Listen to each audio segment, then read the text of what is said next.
House imposed a 60-day suspension upon Honorable Francisco A. Barsaga for serious violation of the House. Congressman Barsaga has continued his defiance at nakita namin na pang-abuso muli ni Congressman Barsaga. Hindi po katanggap-tanggap na makarinig o makakita sa social media ang mga post na binabastos, tinuyurak at iniinsulto ang isang taong namatay na. Patawan muli ng another suspension si Congressman Barsaga para maturuan ng tamang aral yung batang yan.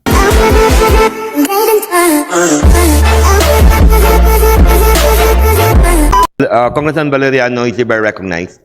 Mr. Speaker, distinguished colleagues, I rise today on a matter of personal and collective privilege. May the House know the nature of the personal and collective privilege. Mr. Speaker, I rise to defend the honor and dignity of this institution.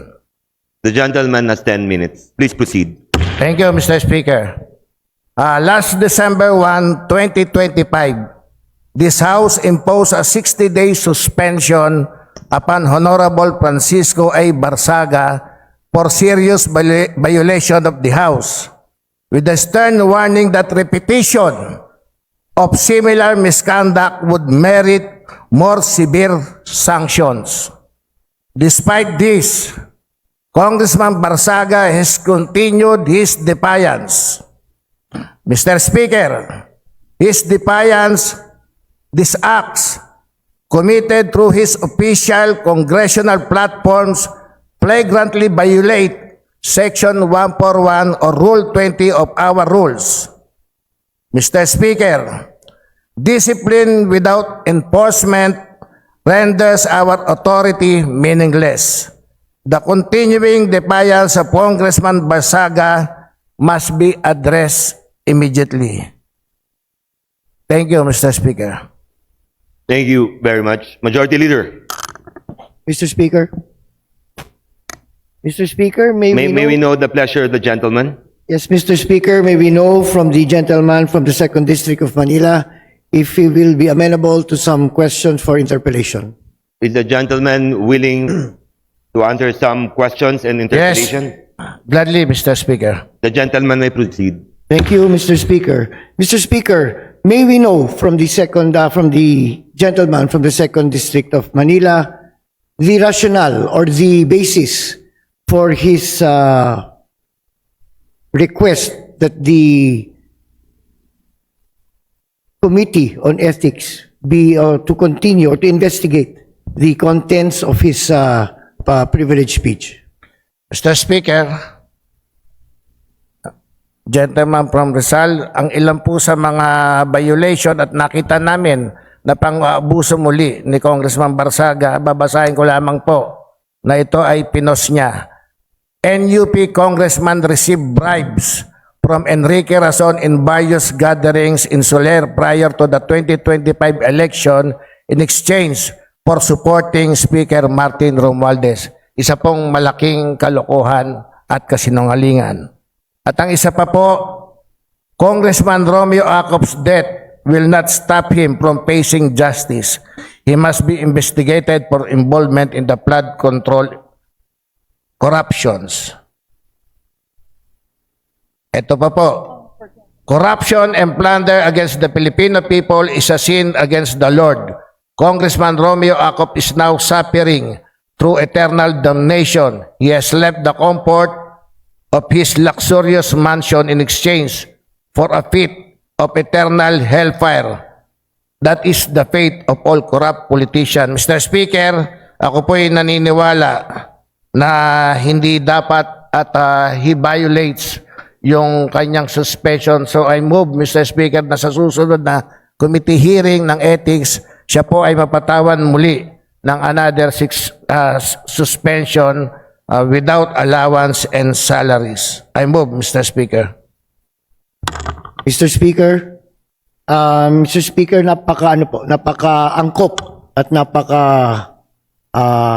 sariwa pa ang pagkayumao ng ating dating kasamahan ni si Congressman Romeo Acop at nabanggit ng kinatawan ng ikalawang distrito ng Maynila, ang isa sa mga naging basihan niya para magsalita ngayong hapon ay ang mapahayag ng nasuspending kasamahan natin tungkol sa pagkatao ni Congressman Romeo Acop pagkatapos na po ng kanyang pagkayumao.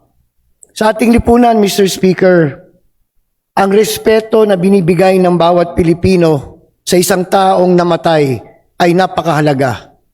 Kumbaga, kapag isang tao ay yumao o namatay, naging kaugalian ng ating lipunan na yan ay no touch. Bigyan na natin po ng katahimikan at karapat-dapat na respeto.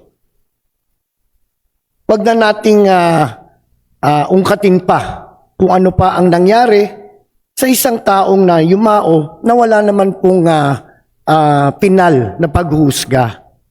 At yung nabanggit po ng ng kinatawan ng ikalawang distrito ng Maynila na may mga pahayag si Congressman Kiko Barsaga tungkol sa kay Congressman Acop pagkatapos ng kanyang pagkamatay ay masakit po. Mas lalo na po sa amin ng mga taga Rizal. Kalalawigan ko po, Mr. Speaker, ang yumaong Congressman Romeo Acop. Hindi po katanggap-tanggap na makarinig o makakita sa social media ang mga post na binabastos, dinuyurak at iniinsulto ang isang taong namatay na. Kaya bilang isang pagdagdag na katanungan sa kinatawan ng ikalawang distrito ng Maynila, sa tingin po ba, Mr. Speaker, ng kagalang-galang na Congressman Valeriano, yan po ba'y sapat na para iatas ang committee ng ethics na magkaroon ng pag-imbestiga o pagsusuri sa mga nabanggit niyang mga gawain ng ating kasamahang Congressman Barsaga, Mr. Speaker? Mr. Speaker, ulitin ko po, malinaw rin naman po ang nakasaad sa kanyang suspension with the stern warning that repetition of similar misconduct would merit more severe sanctions. And I believe, Mr. Speaker, he violated yung sanction niya po or yung suspension niya. With that, Mr. Speaker, ako po nakikiusap dito sa kongreso na ito na patawan muli ng another suspension si Congressman Barsaga para maturuan ng tamang aral yung batang yan. Mr. Speaker, this representation is satisfied with the answers or by the replies given by the gentleman from the 2nd District of Manila, and I concur with his request, Mr. Speaker. No more questions, Mr. Speaker. That's all, Mr. Speaker. Maraming salamat po. Thank you very much. Majority Leader. Mr. Speaker, Mr. I move to Speaker. refer the...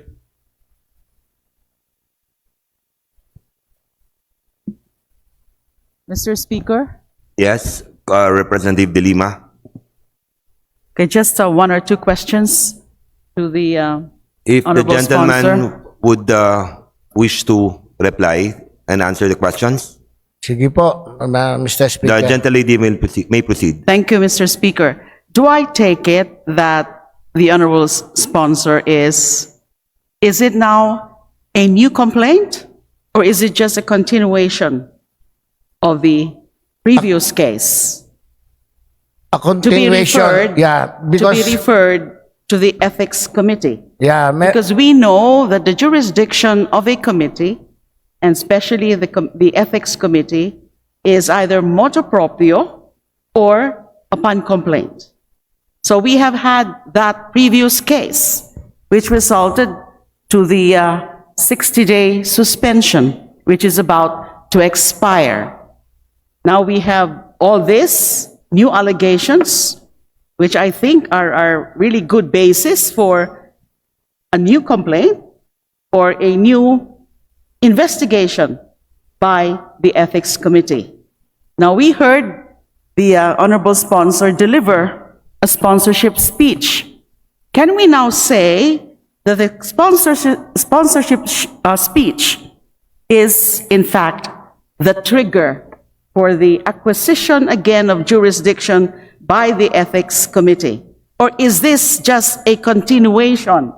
Because of what you pointed out as a colatilia there, that similar acts would merit harsher penalties. So just that point of clarification, Mr. Speaker. That is my contention, Mr. Speaker, with the stern warning that repetition of similar misconduct would merit more severe sanction. However, it is up to the Committee on Ethics to decide whether it is a new allegations or it will continue his suspensions. So the plea now of the good gentleman is to just refer the matter to the Ethics Committee for appropriate action. Tama po, Mr. Speaker. Thank you very much, Mr. Speaker. Thank you. Thank you very much, Madam. Thank you, and Mr. thank you very much, Speaker. sponsor. Majority Leader. Mr. Speaker, I move to refer the speech of the Honorable Valeriano and its interpellations to the refer to the Committee on Ethics and Privilege. There is a motion to refer the speech of Honorable Valeriano and those who interpellated to the Committee on Rules.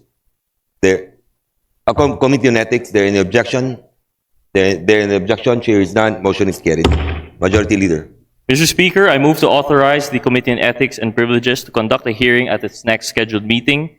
And first, to conduct a thorough assessment on the conduct of the respondent member, Mr. Francisco Barzaga, during the period of his suspension for adopted the findings and recommendation of the Committee on Ethics and Privileges as contained in Committee Report number 28 regarding Committee Case number SC 2025-03. Second, to require the respondent member to the case, Mr. Barzaga, to appear in the hearing of the committee. And third, to immediately report to the House its findings and recommendations after the scheduled hearing. Mr. Speaker. There any objection? Chair is none. Motion is carried. Majority Leader. Mr. Speaker, motion to suspend.